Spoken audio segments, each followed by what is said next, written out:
Welcome to today's Consumer Educational Virtual event. My name is Maheen Qureshi, and I am a Housing Outreach Manager with Freddie Mac. And I'm really excited to welcome you to this event that's being hosted by Easter Seals, a great national nonprofit partner of Freddie Mac. Just want to tell you quickly about Freddie Mac. So we are a government-sponsored enterprise. We were established in 1970 by the US Congress with a mission to establish or provide liquidity, stability, and affordability to the US housing market. Now, what does that mean for you, for all of us as consumers? Essentially, if we are a home buyer or homeowner, our mortgage may actually be funded by Freddie Mac. And if we live in an apartment building, our apartment may actually be financed by Freddie Mac. So Freddie Mac does own and fund and finance mortgages. And actually, our competitor and the other government-sponsored enterprise, Fannie Mae, is a similar type of entity, and they also support the US housing market in that sense. So today, we're here because we really believe in the power of financial education, and we've got a couple of great speakers who are really knowledgeable and are going to share some resources during this pandemic around financial resilience, protecting your credit, taking care of and strengthening your finances, and what to do if you're struggling with your rent payment or mortgage, you're concerned about your mortgage payment, or on the positive side of opportunity if you're an aspiring home buyer. So let me just quickly say that we are going to take your questions. We want you to type your questions in, so please use YouTube chat for that. And so I'm going to pause along the way as we speak to our panelists today and take some of your questions. And we're going to save time at the end of the event for more questions from you. So those are some of the virtual logistics for today. And then let me go ahead and introduce our speakers today. So we've got Katie Thorstenberg. Katie is a housing counselor extraordinaire. She works with Easter Seals of Greater Houston, and she's very committed to helping home buyers, homeowners, and renters, and she is a HUD certified housing counselor. So Katie, thank you for being here today. Thank you, Maheen. Glad to be here. Awesome. And then our second speaker is my colleague, Holly Olson. Holly is a mortgage servicing policy senior at Freddie Mac, and she's really knowledgeable about what homeowners can do about their mortgage options, especially at times of crisis like these. So Holly, thank you for being here today. Sure, thanks for having me. Great. So now that we've introduced everybody, I want to jump right in because we've got a lot of questions for you, Katie and Holly. Let's start with Katie. So Katie, can you share a couple of stories and tell us about what trends are you seeing during the pandemic? What's going on in your community? And I realize that this is a national audience, but a lot of things that we're seeing on the ground in different communities may actually be applicable in different parts of the country. So I'd like to hear about the trends. What are the challenges that you're seeing these days in working with your clients, the consumers that you do housing counseling with? Well, happy to. But first, I'd like to give you an idea of some of the families that I've worked with, because we talk so much about the pandemic nowadays and all the challenges and all of the problems that exist. I'd like to give you an idea of what's happening in my little world. I counsel clients from about a 9-county radius. They're all low income, just to give you an idea of kind of an average gross annual income of about $44,000. So all first-time low-income families and looking to purchase their first home. So they come to me, not very much education on how the process and mortgage options and things like that, and very interested in down payment assistance. A lot of challenges in today's world, as we know. But first, I'd like to give you an idea of just since January 1, about some of the families that we've closed. We've closed about 26 families have been able to close on their first home since January the 1st, and 19 of those since March 1st. And that's when really the pandemic hit big time in our area. And I'll give you just a little idea of these families. We had a disabled vet and his wife caring for 2 children They were living on a pension and the wife's part-time income. And they were able to move from an apartment rent of $1,200 a month to $900 a month and purchase their first time home with the down payment assistance. We had just recently a single mom with 4 children. She moved down here from the north. She took on extra work and she was living in a 2-bedroom apartment, driving an hour and a half to work with down payment assistance. She was able to get a single family home. There again, mortgage payment about $100 less than what she was renting in. About 2 months ago, a single 74-year-old lady on fixed income, obviously, was able to get a home. She purchased a condo and her mortgage rent, I can't believe this, with down payment and other great mortgage options, was under $600 a month. That was less than half of what she was paying in apartment rent. We had recently also another single lady, really neat lady. She was, her work was driving a school bus for disabled children, loves the children with disabilities. That obviously stopped when the pandemic hit, but she found a similar job caring for disabled children in a facility. And we were able to help her close on her home.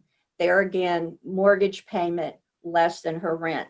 And this is an ongoing trend that I want to point out for all those people who are scared or maybe a little bit timid of moving from rent to mortgage payment.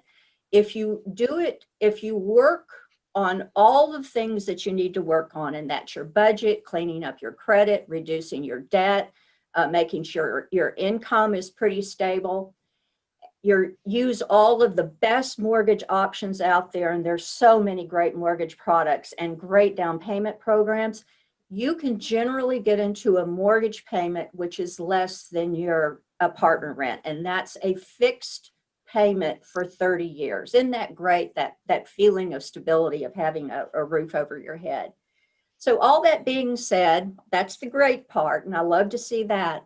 But the biggest, since the pandemic, the single problem that I see is debt. And you can imagine why. These people are facing a lot of times reduced hours. They're being furloughed, they're being laid off, all kinds of situations. And when that happens, they start piling on debt. And just to give you an example, I had a single man who came to me about 2 months ago, and he had made an application about 6 months ago and was in good shape to get into a home, but he had been furloughed, and so for a number of months, and his income had been reduced. His income went up to 27% of his monthly income. And just to give you a reference point, debt to income ratio should be under about 15%. His was 27%. In other words, out of about 3,600 of monthly income, he was paying $1,000 in fixed debt already. And so we really struggled. We got down into his budget to see what we could do. And that gentleman closed about a month ago. The one where they're putting on their debt, which I guess this is logical, is credit cards. I've seen before the pandemic, I saw more of consumer loans and those types of debt. But since the pandemic, I've seen more credit card balances to go up. And as you know, that can really hurt your credit because the higher debt ratios on your credit card, the worse your credit. And then it builds up. But I wanted to give you a good example. We closed just yesterday on a single mom with 2 children. She had a steady job, had been working for 10 years at the same job, but her ex-husband had been laid off. And so she lost that child support, which was a big percentage of her income. So that happened about 5 months ago. So there again, we had to sit down, really look into the budget to see where we could come up with savings. She was able to do the work, and we closed on her home yesterday. I have another couple who will be closing Friday, and this is a young single couple. This couple is 20 years old. I can't believe it. I go from 75-year-old ladies to 20-year-olds, and they're just starting out in life, and they're so excited. This is their first home. It's a starter home. It's barely 1,000 square feet, but they're just ecstatic. They're going to be closing tomorrow. No, Friday. And they work down, they have very limited income, and they have worked so hard. They had 2 auto loans, and they paid off one, and they reduced their debt in half. So they were able to close. But that credit card balance is disturbing, and that's something that creeps up on you. And unfortunately, day by day, as you use that card, you don't really know what you're doing and how much debt you have.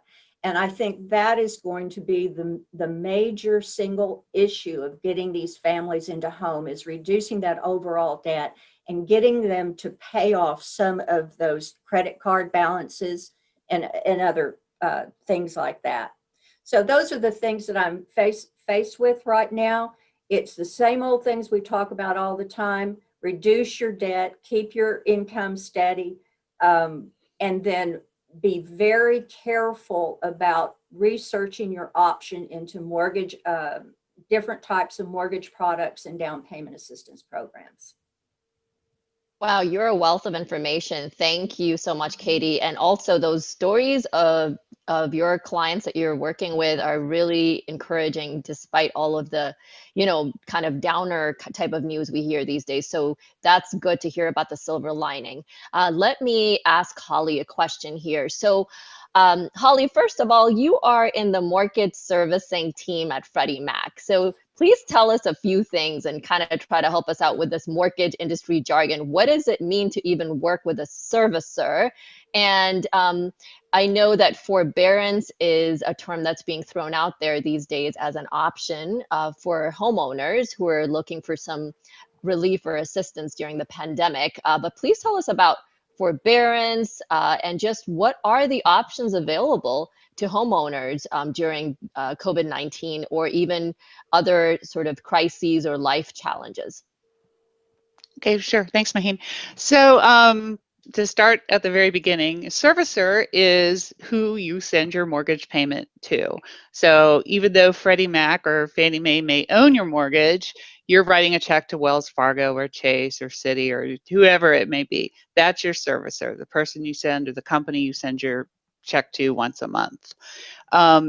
Forbearance is a term that we've heard a lot about lately. And what that is when a borrower's monthly payment is either reduced or suspended for an amount of time that's agreed upon between the servicer and the borrower.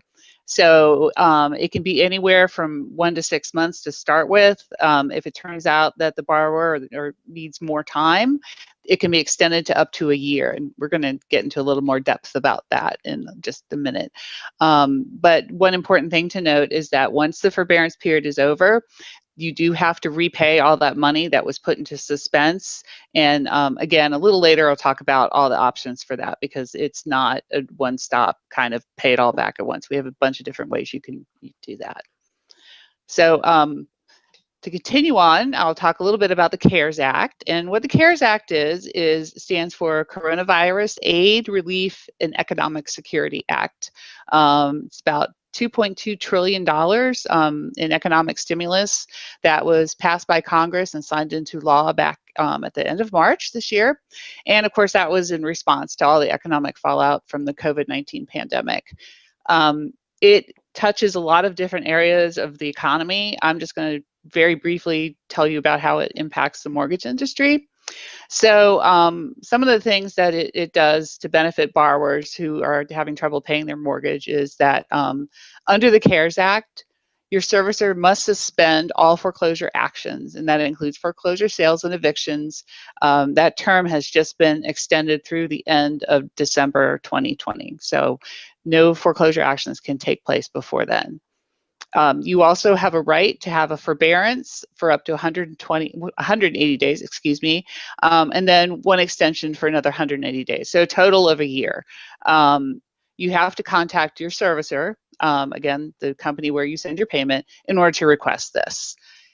In addition, the servicer cannot charge you fees, penalties, or any additional interest beyond what's been already scheduled on your account during this time. And then finally, in order to make the process a little more a little easier for borrowers, I suppose, you don't have to submit any additional documentation to your servicer to qualify for this COVID-19 protection. All you have to do is talk to your servicer and say that you have a financial hardship that's a result of the pandemic. So moving on, we have at Freddie Mac several different things that we've put into place in order to help borrowers who have been impacted by COVID. The first one is forbearance, and like I said earlier, that is either when your mortgage payment is suspended entirely or reduced for a number of months. These options are available to borrowers who are affected directly by COVID or even indirectly. So that means, okay, maybe you got COVID and you're sick and you can't leave the house, you can't do your job, so you can't pay your mortgage. That would be direct effect. Indirect may be that someone in your household is impacted by COVID. Maybe they lost their job. They contribute towards the mortgage. Maybe they're not even on the note. It doesn't matter. If they're helping pay the mortgage and that is impacting your ability to pay the mortgage, then that also qualifies. And we also kind of broadened what kind of property is eligible for this protection. So the property can be owner occupied, it can be a second home, it can even be an investment property. Okay. And also the payment relief is for up to 12 months. This is a little different from the way our forbearance normally works. Normally you can have up to 12 months of delinquency. So if you go on forbearance and let's say you're already 3 months delinquent, that means you can only get 9 months of forbearance. With the CARES Act, no matter how delinquent you are when you go into forbearance, you can have up to 12 months of additional forbearance. Again, all the late charges and penalties are suspended while you're in forbearance. And the servicer, once you approach the end of that forbearance period, your servicer is required to try and contact you and discuss what happens afterwards and make a plan with you. So this is not a unilateral decision. This is something that your servicer should be talking to you about and help you come to a decision. So there's several different options for what you can do after the forbearance period is over. The one that gets the most attention, I think, in the media is what we call reinstatement, which is just pay back all the money all at once. Of course, that's not really a realistic option for most people. There's also what's called a repayment plan. So if you could pay a little extra every month, you can add that to your mortgage payment and pay down the amount that was put into forbearance. Then we have some options for people who can make their regular mortgage payment that they were paying before, but maybe not any more than that. So that's called the COVID-19 payment deferral. And what we do is we bring you current, we defer your delinquent principal and interest, and create a forborne balance. And that will become due at when your mortgage becomes mature, if you pay it off, or if you transfer or sell the property. Again, in order to get this particular payment deferral product, you have to have a COVID-19 hardship. The payment deferral can be up to 12 months. Our regular payment deferral is only 2, so it's a big difference. And there's less eligibility requirements. What that means is you have fewer hoops to jump through with the servicer in order to get this benefit. And then finally, if for some reason, let's say your hours were reduced at work and you still can't afford your entire mortgage payment that you were paying before the crisis, we have another option that's called the flex modification. And what that does is it reduces your payment by extending your term, capitalizing arrearages, and sometimes also lowering the interest rate. It just depends. But the target is to get you to a 20% payment reduction. And again, you have to have the COVID hardship. And at the time of the National Emergency Declaration, which was March 1st, you must have been current or less than 31 days delinquent. And the reason for that is we want to know that, be assured that your hardship is actually a result of the pandemic. So that is what I have for now. Back to you, Awesome. Maheen. Very helpful. Thank you so much, Holly. Couple of questions. We're definitely seeing a question from one of our participants or attendees today. That one is, will interest continue to accrue during forbearance? So they can't charge you any extra interest, but the interest that would normally have accrued will, yes, continue to accrue. Okay. All right. Thanks, Holly. Now, the other thing is, how can someone find out if they have a Freddie Mac owned mortgage? Or, like I said, our competitor Fannie Mae is the other government sponsored enterprise. Is there some information you can share there, Holly? And as we do that, Easter Seals is going to drop, I think, a link soon in the chat Oh, okay. box for you guys to get the Yeah. resources. So there's a couple of different ways. You can go to freddieback.com and fanniemae.com and type in your information, and it'll tell you if either one of those entities owns your mortgage. And then also cfpb.gov. If you go there, they have a link to the Fannie and Freddie web pages where you can get the information. That's the Awesome. easiest way. Thanks, Holly. I'm glad you raised the CFPB. They're such a good resource. It's the Consumer Financial Protection Bureau, which is a U.S. Government entity, and they have great information on their website. It is updated in English, Spanish, and sometimes in some other languages as well. And we're also going to be dropping some links into the chat. Take a screenshot. This is obviously, you can check this out later as a video on your own time. But definitely, lots of different resources that we're going to be sharing with you all throughout. So please do look those up on your own time. So with that, let's continue on. I am going to get back with Katie here. So Katie, Holly shared a lot of really helpful information, some pretty technical and complex information, actually. We're talking about arrearages and things like that. First of all, can you talk to us about the role a housing counselor can play to help a consumer kind of navigate during these times? Now, for sure, Holly's clearly stated that it's really important for the borrower, the homeowner, to contact their servicer, the company that they pay their mortgage to. But talk to us a little bit about how a housing counselor can help. And also, if you don't have a Fannie Mae or Freddie Mac loan, right, a government sponsored enterprise owned loan, what are some options for you? Are you seeing any clients in such circumstances right now, Katie? Right, I'm starting to, and it is a little disturbing. I'm afraid we're going into some difficult days up ahead. What I've seen is really starting back in April. I started seeing applicants come in with some subsidies. They're receiving subsidy. It was kind of the tip of the iceberg, and then I started seeing some with unemployment payments. So it's kind of building. And why I say this is disturbing is it kind of gives these families a false sense of income. It's all temporary. We have to acknowledge that fact. This is not going to go on forever. And there's always repayment plans at the end. So I think the main, very essential service that a housing counselor can do is to sit down and do a very realistic budget, that it does not include a subsidy that they're receiving that might go away, or deferral that might go away, but try to get a real good snapshot of, in the next couple of years, of what your household income is going to look like. Because I don't care how much subsidy they get or how much forbearance, you're going to have to reduce expenses, because sooner or later, what do they say? You have to pay the piper. It's going to come due. Some part or some thereof is going to come due.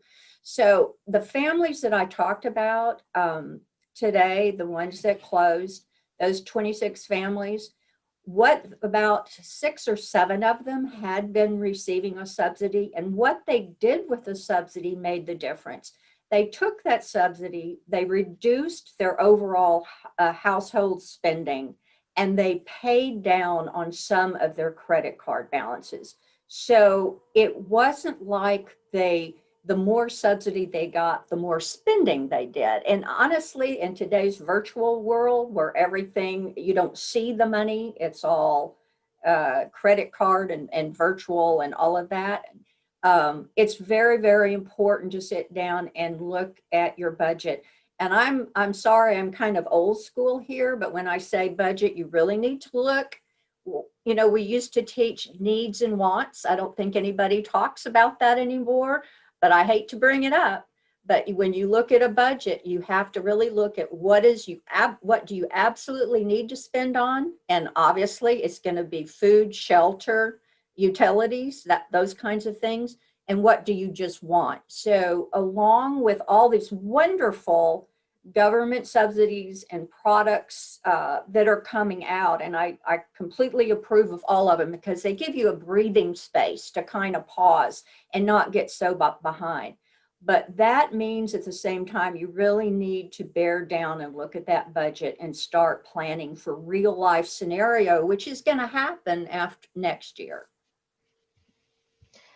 Thanks, Katie. That's definitely some practical advice. I know that you've been in this industry for a while and have seen kind of what works and what doesn't work. So thank you for sharing that. And Holly, I want to ask you another question. So, there are some misconceptions and kind of myths out there. What are some of the biggest misconceptions you're hearing about these days that you think homeowners need to be aware of? So I think the biggest one that we've been hearing, and we haven't heard it so much recently, but the biggest one is that if you get forbearance, you're going to have to pay it all back right away. And that simply is not true. Your servicer is required to work with you and required to help find a way for you to pay the money back eventually and also get you payment assistance if you continue to need it. Hmm. Great. Thanks, Holly. And just one more time, just so we can be really clear, is forbearance the same thing as forgiveness? No, it is not. So I do know that in the media sometimes those words are used interchangeably. There is such a thing as loan forgiveness. Unfortunately, I guess it's pretty rare. We don't have anything that would count as mortgage forgiveness or payment forgiveness, but that would mean that you would never have to pay it back. It would be forgiven Mhm. and gone and forgotten. Got it. Okay, thanks, Holly. So, a couple more questions. So, Katie, I'm going to bounce right back to you. So, I know you work with renters as well, and are there any tips you can give renters? I've been hearing that renters are pretty hard hit during this pandemic, actually, in addition to homeowners. So, one, can you give some guidance for renters and what their options may be? And then, two, can you talk to us a little bit about protecting your credit during the pandemic? And also, are there any scams going on these days? Right, and renters have been particularly hit. Um, there are in different municipalities in different areas some moratoriums on evictions for renters, and that has helped. And that's geographically located right now in our area. We have a moratorium on evictions, but there again, it's temporary and it's going to come due. The problem with renters is that it's not generally a fixed rate like a mortgage and rent. And interesting enough, even in the pandemics, I have seen rent payments go up in our area. There again, it's very different in different areas. Um, I, my best counsel for renters is there again to come in and kind of analyze, do they need this apartment at this rate? I have had so many families that'll come in and they're paying now $1,600 a month. For us in this area, that's a lot. For different geographic areas, maybe not so much. But almost always when we talk about it and talk about their options, where do they need to really be close to, whether it's school or if it's faith-based or medical facilities or whatever, just by moving apartment, if you can save $200 a month, it is amazing what that does to your budget. So there again, it gets back to what you need and what you want. When you talk about scams, there is unbelievable a number of scams that are starting up, and I'm afraid as we head into the holidays, we're going to see even more. And the website that you mentioned, Consumer Finance Protection Bureau, and I think you have, you have a website for them, but they have a lot of information of all the new innovative scams that are going out there. As Easter Seals, we service a lot of people with disability, And because of that, they're on fixed income. They might be receiving SSI or SSDI, whatever. And those people are particularly vulnerable because now the newest scams are coming in. You'll have a call saying, I'm a representative from the Social Security Agency. I need to verify your Social Security number to verify payment. Nobody from the Social Security Agency will call you.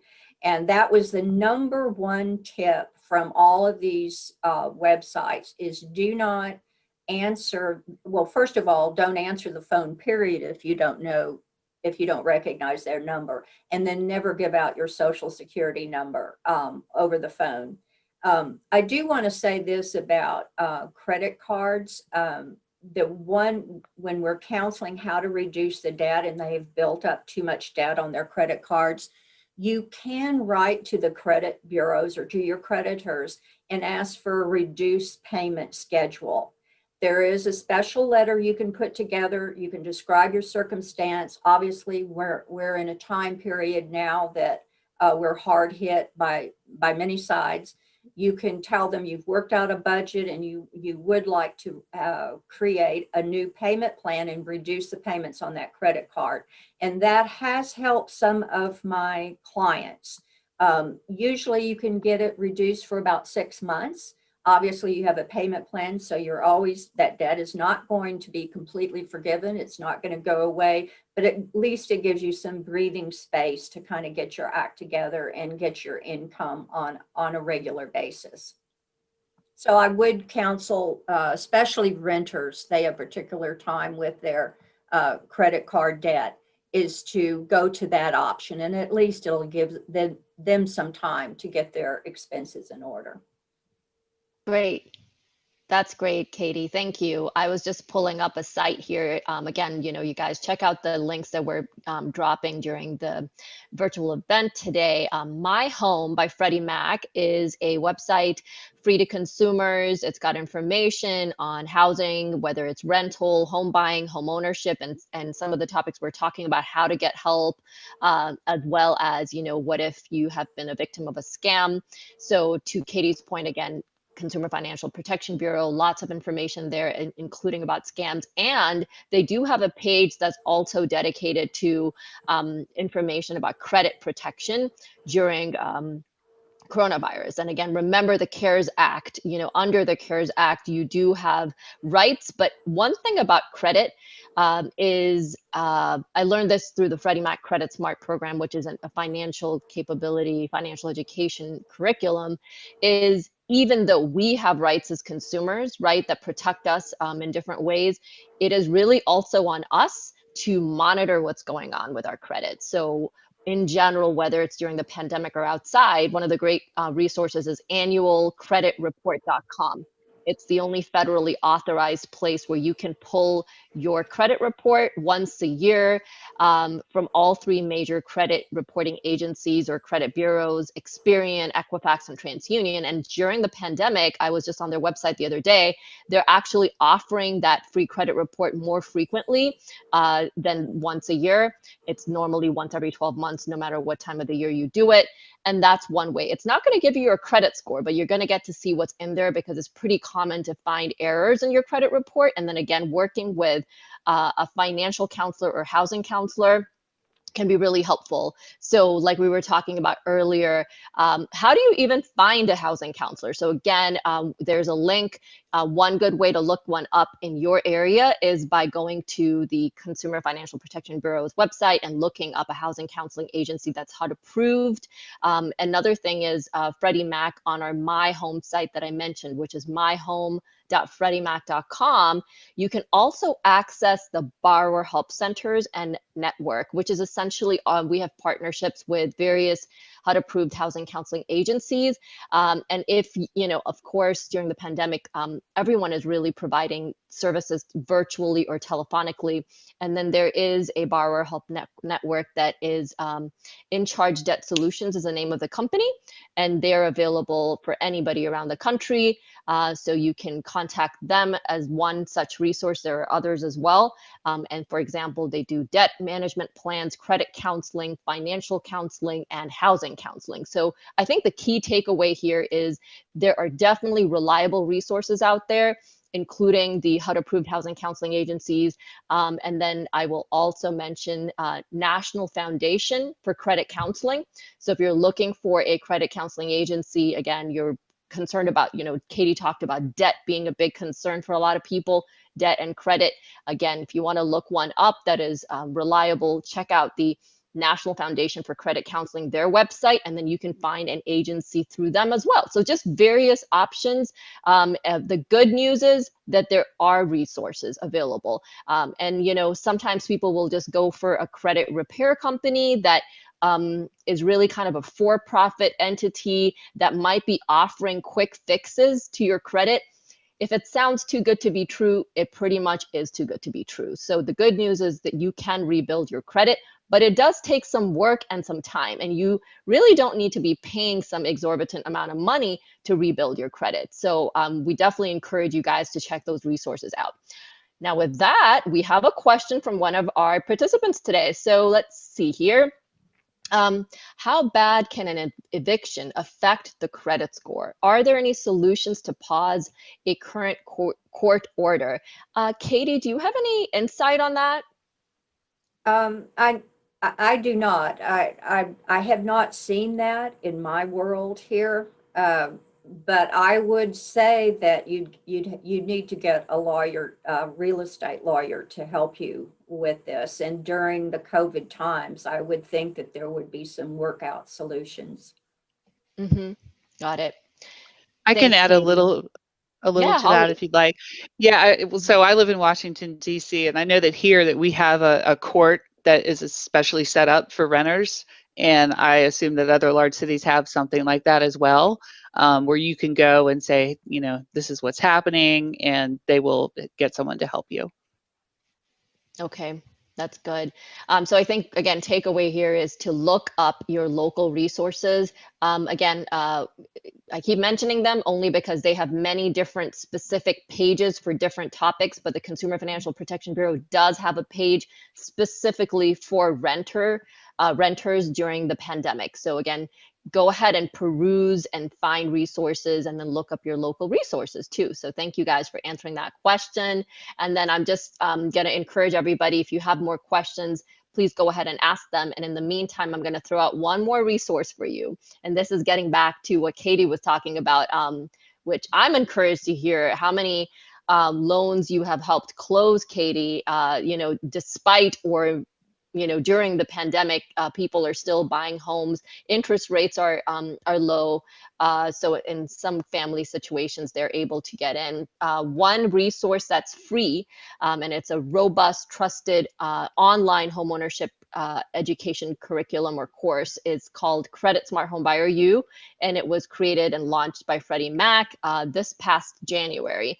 And if you just go to FreddieMac.com/CreditSmart/HomeBuyerU, just like the letter U, like university, that is available. You can check it out, and you can register with any email address, take it on your own time. It's mobile friendly and it's self-paced. And so one thing you could do is you could kind of DIY, right? So you can kind of use these resources, myhome.freddiemac.com, Credit Smart Homebuyer U, and you can get the education. And that is really it can help you, for example, work on your credit and work on your budget, like everyone's talking about. And the good news is you would potentially be able to qualify for a loan product, for a mortgage that would give you better terms and a better interest rate if you're able to do that financial work to prepare. So that's really one of the benefits of doing homeownership education and financial education. But the other thing I would recommend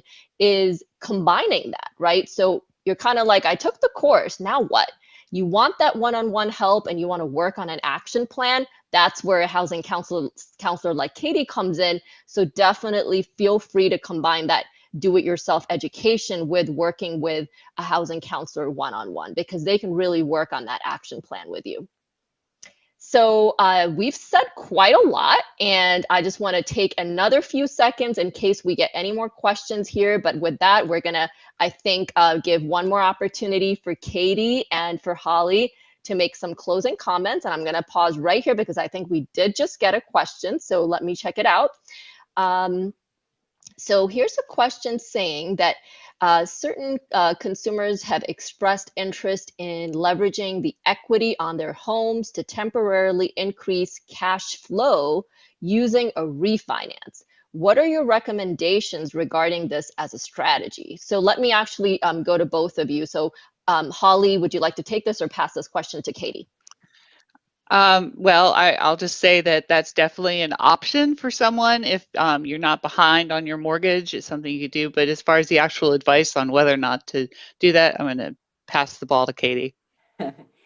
Well, obviously there's not just one answer for this, but I did actually have a client who went through this process.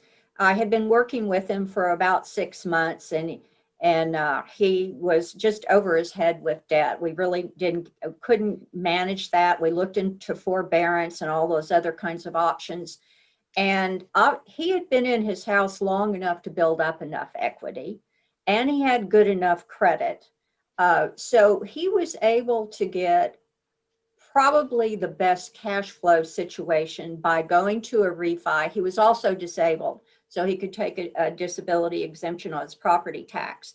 And it worked out to his benefit to go that option. That is not for everybody. Each case is very, very unique. Refis carry settlement costs, just like any mortgage purchase. So you have to be aware of all of the costs. But if you build up pretty good equity in your house, you have good credit, you have your expenses in line and your budget well set, it can be a very viable option.